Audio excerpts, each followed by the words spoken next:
Hello class, today I'm going to show you how to do a comic style headline in Adobe Illustrator. We're going to use some effects from the effect menu. It's a fun little project again.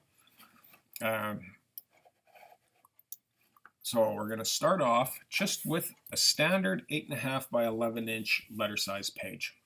I got it right here for print. Let's make it a print style. And you're going to start off by typing a word. Could be your name.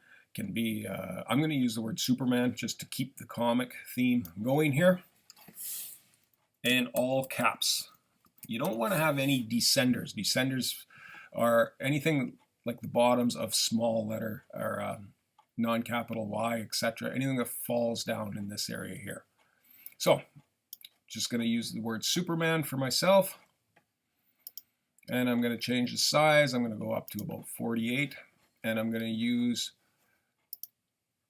the font I'm going to use is a nice, thick, bold font I want to use. I don't want to use anything with serifs, different transitions in the strokes, so you would want to avoid something like,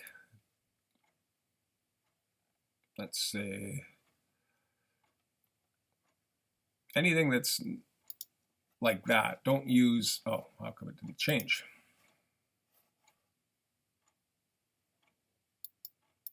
Oh, I missed the sub menu. Bear with me here, guys. You wouldn't want to use anything like this with these little serifs, etc. You want to use a nice, bold type style like the Arial Black. You don't have to use Arial Black. Any typeface similar to this will do. So once I got my type, I want to make it a graphic. So right now I can highlight it, I can change the type style like I just did, but what I want to do is just go to the selection tool, not the direct selection, the regular selection tool, go under the type menu, and you're going to want to go create outlines.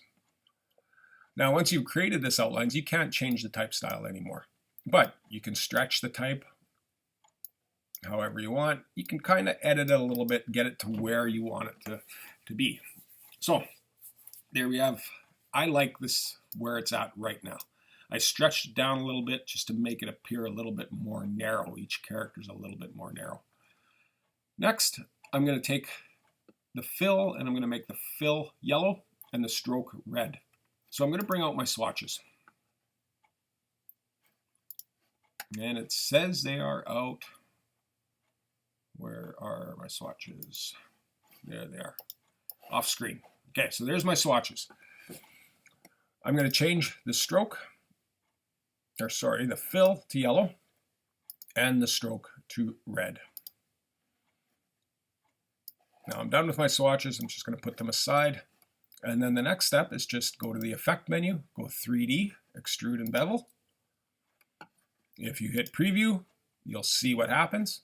That's pretty nice. I like that. You can change some things here that you can change. This spins it on its center axis. So if you want to experiment this, you can see what it did. It tilted it to face the sky, kind of. I'm going to leave it at that. This one turns it horizontally. Okay. And this one rotates it. You can also change the extrude depth here.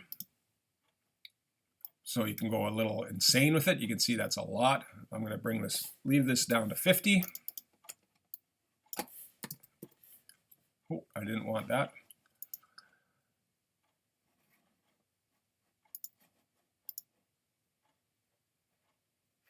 Extrude bevel.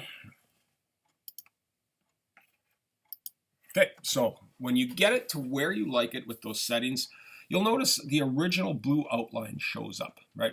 Because we applied an effect to this text. So whenever I click on it, the original blue outline shows up. If you want to get rid of that, I prefer to get rid of it. Just go under the object menu and go expand appearance. You still end up with a lot of little blue things around, and it's kind of annoying when you start working with type.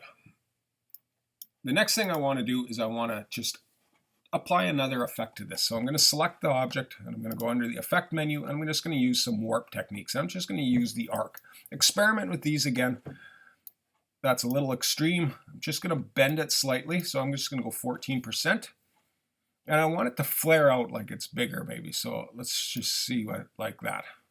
So I just brought the horizontal up to 19 if I wanted to bring it up to an even number. There we are, 20. Go OK. And now you can kind of see where we're at.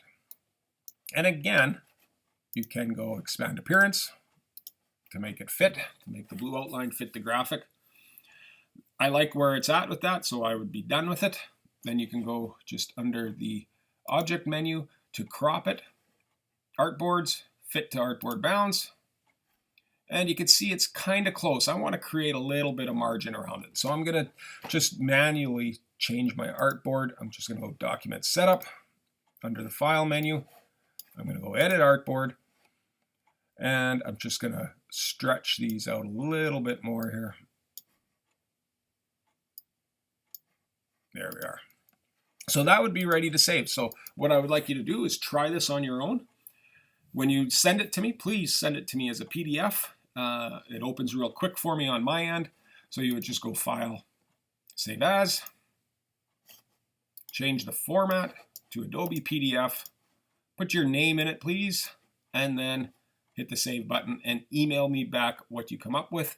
Again, experiment with it, do it a few times, get to know this technique so that you can just do it without watching the video and do it on your own. It's simple, it's fun, and if you want to try one with an animation, try it with the animation as well. Thank you.